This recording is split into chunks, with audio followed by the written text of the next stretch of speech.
Hey guys, real quick, only 40% of our viewers are actually subscribed, so let's change that right now. Hit that subscribe button right below. Seahawks coming off their loss, they're 7-3, Titans 1-9, but the Seahawks favored by 13.5 here in Tennessee. I just want to say, poor Cam Ward going through this run of defenses. Texans last week, he's already faced the Rams. Just tough defenses for the number one overall pick. Now Calvin Ridley's out for the season, and his two rookies both battling injuries, Chimere Dike and Alec Maynard. So not great. Are they going to activate Restrepo? People are asking. I honestly... They're asking for Restrepo. It's the Titans fans, they saw what we saw. The guy runs 4.7 as a slot receiver, and that's really slow, maybe 4.8. Nothing makes sense other than him getting open and catching the ball. And the fact that he was, his favorite target in college. I know. There's something to the idea of it, given everything else around Cam Ward is terrible. Would you not at least give him one crumb of comfort? Hey, you're everything you're dealing with this year is going to suck, but we'll give you Xavier.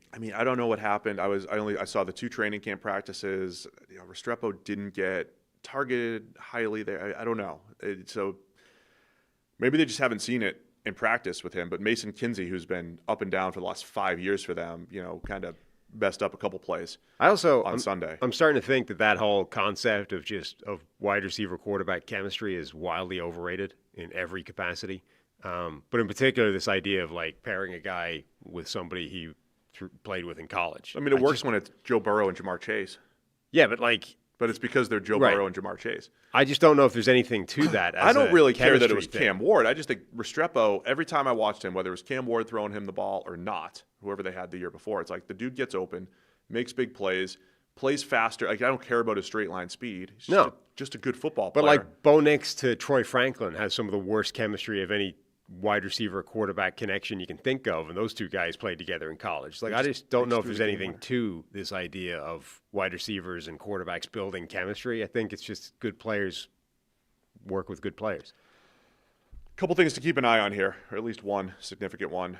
Seattle rookie left guard Gray Zabel avoided serious injury. He's considered more day-to-day. Christian Haynes would start if Gray Zabel can't go. Haynes, third rounder a couple years ago, kind of liked him coming out, but he's struggled with power early in his career. And so you have Jeffrey Simmons on the other side. You have Tavondre Sweat. There could be some, a mismatch there potentially with Haynes, the way he's played previously.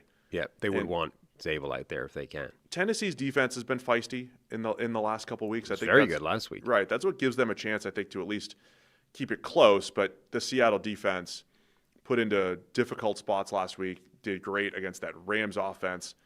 They should have a lot of success against this Tennessee offense, which last time I checked was losing a quarter of a point every time they snapped the ball. Yeah, that's not great. That's EPA being negative 0.25. Yeah, this should be a huge bounce-back spot for this Seattle offense. And the Seattle offense in the two previous games, remember, had wrecked teams for 60 points in the first half. It should roll. Darnold should be able to go back to being the player that he was before the implosion. I don't Tennessee's defense has been feisty, and if Gray Zabel is out, maybe they can get some joy up the middle and create a couple of those havoc plays. But overall, you would expect this Seahawks offense to pretty much roll, and then their defense, I would expect to completely throttle the Titans offense. So I feel like this is a fairly comfortable win. Yeah, I think it's comfortable. That's just such a big number on the road. It's a massive number on the road. I like Darren Orlovsky keeps reiterating that Cam Ward is throwing the ball well, and I think last week especially, I don't know if that was overall his best game. Felt like his best game for me as a pro from Cam Ward. He led the fourth quarter comeback to tie the game, hit a beautiful deep ball to Chigakonkwo on the corner route. Feels like they're dialing up a few more plays that.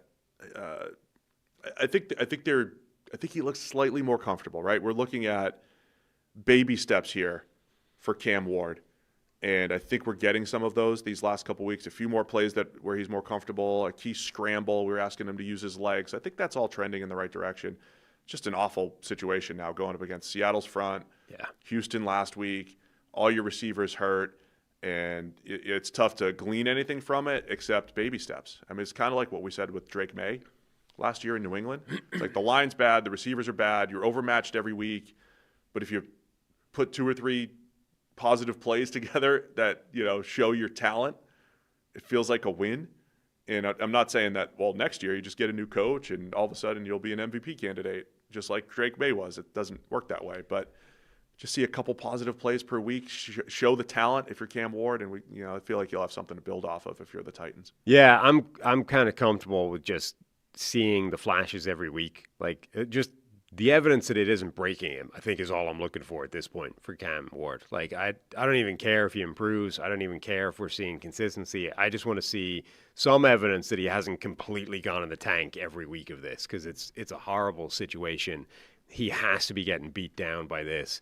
Like, just show me that you're still willing to go out there, drop a bomb to Chigakonkwo, take off scrambling late in the game. Like, if you come out of the game and there's 2 of those, I'm good enough. It's going to be a fierce Seattle pass rush and coverage unit.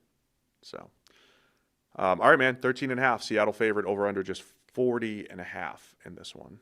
Yeah, despite the monster number, I am going with Seattle to cover it. All right, I'll take Tennessee because of the number. Home dogs, 13.5. Harry's going to take Seattle here. Thanks for watching all the way to the end of the video. Check the Mic is live Monday, Wednesday, and Thursday, so be sure to hit subscribe so you don't miss a video. You heard the man. Subscribe.